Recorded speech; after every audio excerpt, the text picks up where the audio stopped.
বাসায় আটা না থাকলে কিংবা চাল আলাদাভাবে গুঁড়া না করে কিভাবে তালের পিঠা তৈরি করবেন সেটাই আজকে শেয়ার করব। হ্যালো সবাইকে, আসসালামু আলাইকুম। কেমন আছেন সবাই? আই হোপ আল্লাহর রহমতে সবাই অনেক ভালো আছেন। আলহামদুলিল্লাহ, আমরা আপনাদের দোয়ায় ও ভালোবাসায় অনেক ভালো আছি। তালের সিজন কিন্তু এখনো চলছে, আবার অনেকে তালের বাল্ব সংগ্রহ করে রেখেছে। কিভাবে নরম তুলতুলে সফট তালের পিঠা তৈরি করবেন কোনো রকম বাড়তি ঝামেলা ছাড়াই, সেটাই আজকে শেয়ার করব। আশা করছি ভালো লাগবে। আর ভালো লাগলে প্লিজ ভিডিওর শুরুতে একটি লাইক দিয়ে ভিডিওর প্রথম থেকে শেষ পর্যন্ত আমার সাথে থাকবেন। আর চ্যানেলে নতুন হয়ে থাকলে সাবস্ক্রাইব করে আমার পাশে থেকে যেতে পারেন। এখানে আমি আধা কেজি থেকে একটু বেশি চাল খুব ভালো করে ধুয়ে বেশ কিছুক্ষণ ভিজিয়ে রেখেছিলাম। আমি এখানে 4 থেকে 5 ঘন্টা ভিজিয়ে রেখেছি, আপনারা চাইলে পুরো রাত ভিজিয়ে রাখতে পারেন। আর এইদিকে তালের রসটা আমি ফ্রিজ থেকে বের করে নিয়েছি।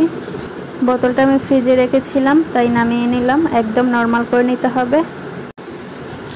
তালের রসটা নর্মাল হয়ে একদম গলে যাওয়ার পর এটা আমি জাল করে নিয়েছি। এইদিকে চালটা আমি খুব ভালোভাবে আরও একবার ধুয়ে পানি ঝরিয়ে নিয়েছি। এই পর্যায়ে একটি ব্লেন্ডার জারে চালগুলো দিয়ে অল্প অল্প তালের রস দিয়ে আমি ব্লেন্ড করে নেব। একইভাবে সবগুলো চাল তালের রস দিয়ে আমি ব্লেন্ড করে নেব। অবশ্যই খুব ভালোভাবে ব্লেন্ড করে নিতে হবে যাতে কোনো আস্ত দানা না থেকে যায়। এই যে দেখতেই পাচ্ছেন, তালের রস দিয়ে চালগুলো আমি খুব ভালোভাবে ব্লেন্ড করে নিয়েছি। এখন আমি এতে অ্যাড করে দিচ্ছি হাফ চামচ ইস্ট। একদম নতুন ভালো মানের ইস্টটাই এখানে দিয়েছি। পুরানো ইস্ট দিয়ে পিঠা ভালো হয় না, আবার স্বাস্থ্যের পক্ষেও ক্ষতিকর। ইস্ট আমি খুব ভালোভাবে মিশিয়ে নিয়েছি। আর ব্যাটারটা দেখে বুঝতে পারছেন কতটা ঘন হয়েছে। এখন ঢাকনা দিয়ে ঢেকে রেখে দেব 3 থেকে 4 ঘন্টার জন্য। এরই মাঝে আমি ছোট ছোট বাটিগুলো খুব ভালোভাবে ধুয়ে পরিষ্কার করে নিয়েছি। বাটিগুলো খুব ভালো করে পরিষ্কার করে নেওয়ার পর তেল লাগিয়ে নিয়েছি। আপনারা আপনাদের পছন্দ অনুযায়ী বাটি কিংবা ঝাঁঝের মধ্যে এই পিঠাগুলো তৈরি করতে পারেন।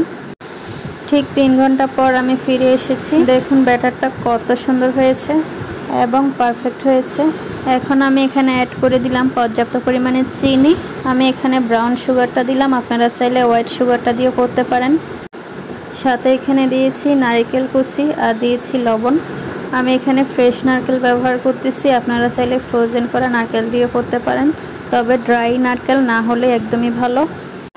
এই পর্যায়ে সবগুলো উপকরণ একসাথে খুব ভালোভাবে মিশিয়ে নিচ্ছি। খুব ভালোভাবে মিশিয়ে নিতে হবে যাতে করে লবণ এবং চিনি একদম গলে যায়। চাইলে সবগুলো উপকরণ খুব ভালোভাবে মিশিয়ে আরও আধা ঘন্টা রেখে দিতে পারেন। এখন আমি যে বাটিগুলোতে তেল লাগিয়ে রেখেছিলাম একে একে সবগুলো ব্যাটার সবগুলো বাটিতে আমি নিয়ে নিচ্ছি। সবগুলো বাটিতে আমি খুব ভালোভাবে নিয়ে নিয়েছি পিঠার ব্যাটার। এই পর্যায়ে পিঠার বাটিগুলো আমি স্টিমারে ছাঁচের উপরে বসিয়ে দিলাম।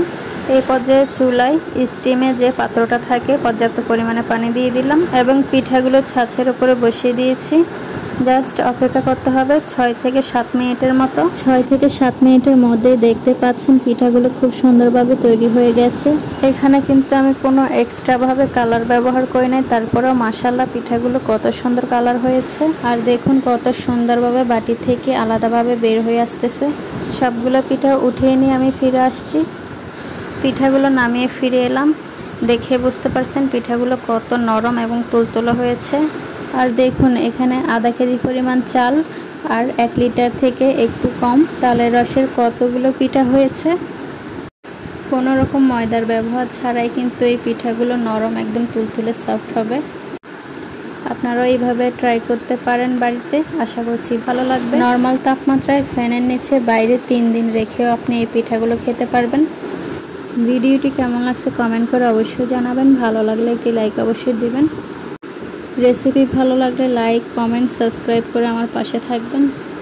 একটা পিঠা আমি ভেঙে দেখাচ্ছি কেমন হয়েছে। পিঠাগুলো খেতে অনেক বেশি মজা হয়েছে আর কতটা নরম হয়েছে দেখতেই পাচ্ছেন। এইরকম আরও নিত্য নতুন সহজ রেসিপি পেতে চ্যানেলের সাথে জুড়েই থাকুন। দেখা হচ্ছে পরবর্তী কোনো রেসিপিতে। এ পর্যন্ত সবাই ভালো থাকুন, সবাই সুস্থ থাকুন, সবাই সবার জন্য মন থেকে দোয়া করুন। আল্লাহ হাফিজ সবাইকে।